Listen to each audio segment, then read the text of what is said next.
was it like being here tonight and playing in this game? It was electric. It was kind of wild. Like when was it? It was maybe like the seventh inning. Maybe the sixth inning.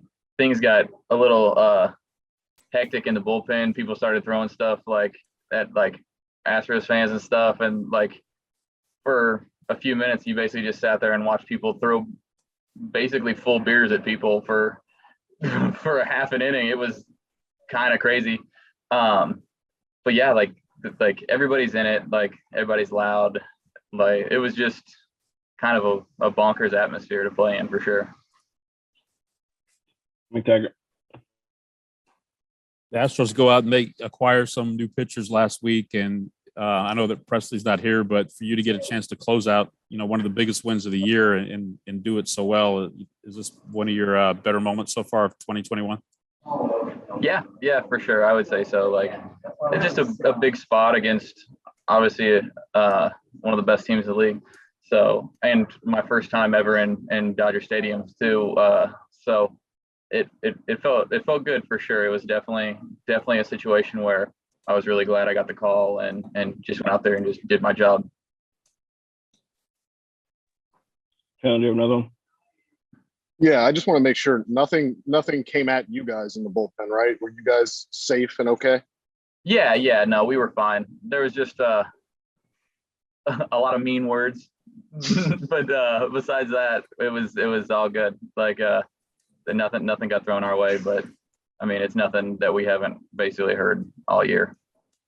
And I don't know where you were watching it, but to watch a young guy like Blake Taylor come in that situation against Muncy, just what have you seen from him all year? And just that in that moment, how big was that to keep this game where it was?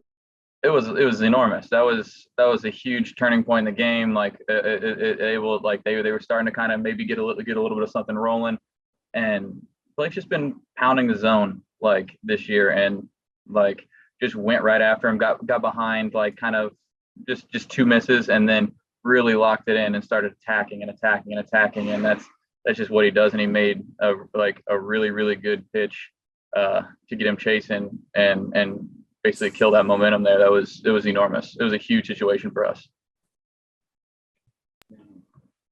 Blake, you've been in some stressful situations your first couple years in the big leagues. I guess where does that situation compare today, and how are you able to kind of slow your heartbeat down, especially after going behind 3-0 and come back and win that at bat? I mean, you just got to take each at bat at a time. Like that was the most important at bat of my career in that moment, and to be honest with you, that was probably one of the biggest at bats of my career thus far.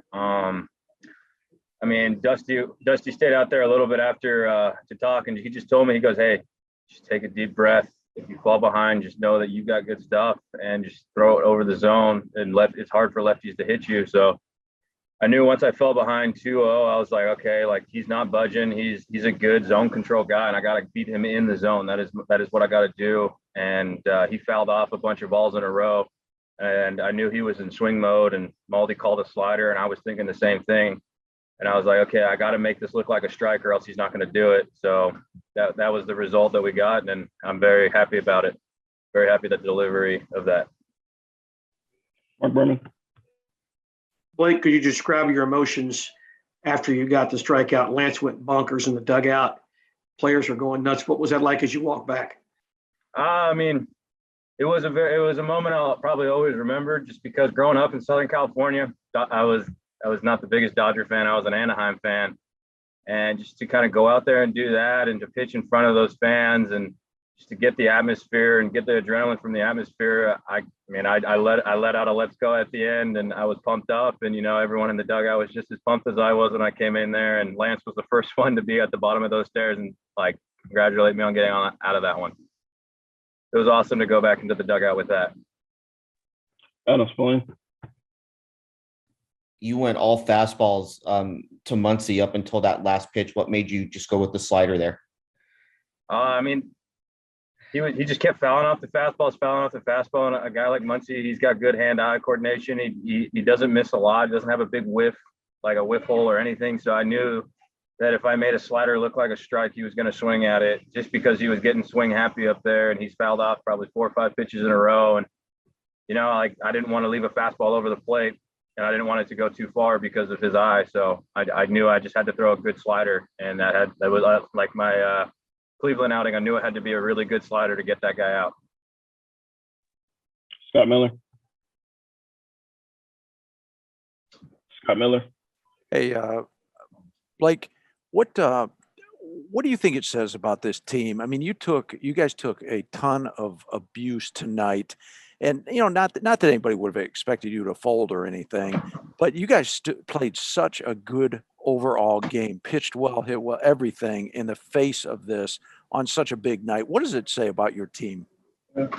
Just it takes a special player to put an Astros jersey on if you're not willing to withstand the criticism you're going to get at every stadium we walk into. You can't handle it. Like it's tough. It's a tough gig. It's tough to ask a lot of guys to do. But the crew that we have right now, they're all in on this. They know that they're not the only ones going through this. Every single person in this clubhouse gets booed every time we walk on a field, or just gets called cheaters and everything like that. So at the end of the day, we're just one big family, and we have each other's backs no matter what. We pick each other up when we're down.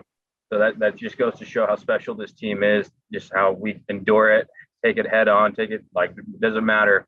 We're going to go out there because we know we have each other's backs, and we know that we're a good club, and it takes something special to wear the Astros across your chest.